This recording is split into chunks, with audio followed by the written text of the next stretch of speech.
حکومت والو د پاکستان اور د مليانو حفاظت د پاره صرف دایو نه بلکې ټول مليانو حفاظت د پاره د مليانو نه علماو لا پروتوکول ورکړي. وای د باز بچی هم باز وي. هغه د پښتو یو متل دی چې د سیټ کې چې تاسو ته کومه ویډیو ښکاري د سردار علي حقاني صاحب د هغوی په باره کې تازه ویډیو بیان راغی، نو ما چې تاسو سره هم شیر کړم. او بله خبره دا ده چې زه ډېر زیات خفه شم چې پاکستان الحمدلله د کلمې په نوم باندې آزاد شوی دی. او بیا هم که وګورئ نو چې څومره علما دي هغه په پاکستان کې بیا خاص کر خیبر پښتونخوا کې لا د یو عالم غم ختم نه وي د پاسه پې دغسې بل کیس وشي چې ګورئ نو بس علما ټارګټ کېږي. نو ډېره د افسوس خبره ده ملګرو، دا ویډیو وګورئ بیا پې یو څو خبرې کوو. حکومت والو د پاکستان اور د مليانو حفاظت د پاره صرف دایو نه بلکې ټول مليانو حفاظت د پاره د مليانو نه علماو لا پروتوکول ورکړي اور ګارد ورکړي. السلام علیکم ګرانو کتونکو، صادق خان تورې ما مفتي سردار علي حقاني صاحب زوی را سره ناست دی. دا چې کومه حادثه راغلې ده هغې باره کې به دې سره خبرې اترې کوو چې دې څه وایي. السلام علیکم. وعلیکم السلام. څنګه یې تاسو؟ خیر. دا راته ووایه چې کله دې حادثې نه خبر شوې پړه دې څه تېر شو؟ موږ خو ډېر خفګان وو، خو لیکن په دې شکر وباسو چې تاسو دعاګانې وي مفتي صاحب بچ شو او د علماو دعاګانې وي.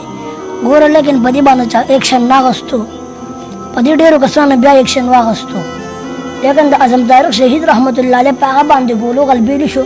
دا ګولو غلبېل چې باغه چا ایکشن وانه اخیسته. داسې مول حق شهید رحمت الله علیه په تورو غلبېل شو، باغه چا ایکشن وانه اخیسته.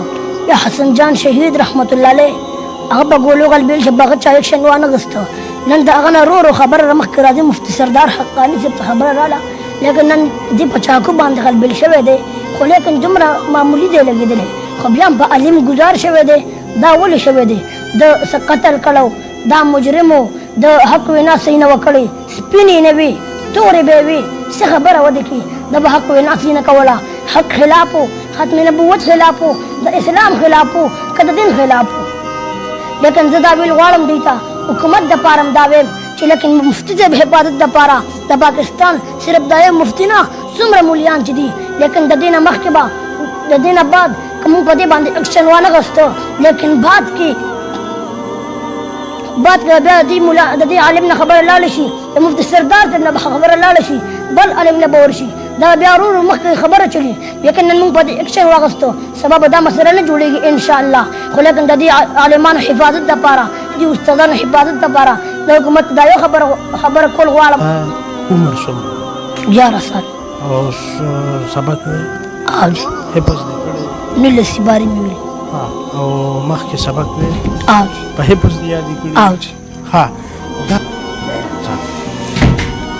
ټول علما د دین خدمت کوي، خو لیکن دا بعضې کسان داسې چې د دوی اسېدلي. ټول علما د دین خدمت کوي، چا د حق بده وینا نه ده کړې، چا تورې نه دي ویلي، ټول سپینې وایي. یو عالم هم داسې نه دي کړی چې د حق وینا یې نه ده کړې، هر عالم د حق وینا کوي. خو دا که ډېر سړي چې د هغې په دې باندې تړ شي نو په عالم باندې ګزار وکړي.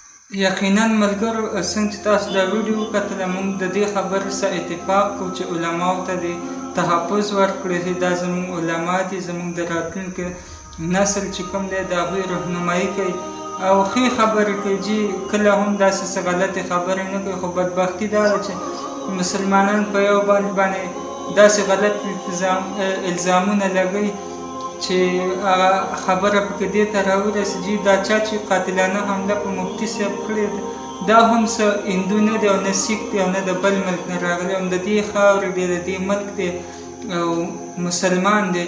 خو زه وایم چې حکومت له پکار دی چې د ده صحیح تحقیقات وشي چې د ده په شا باندې د چا لاس دی او ده له دا ذهن چا جوړ کړی. مسلمان خو داسې کله هم نشي کولی.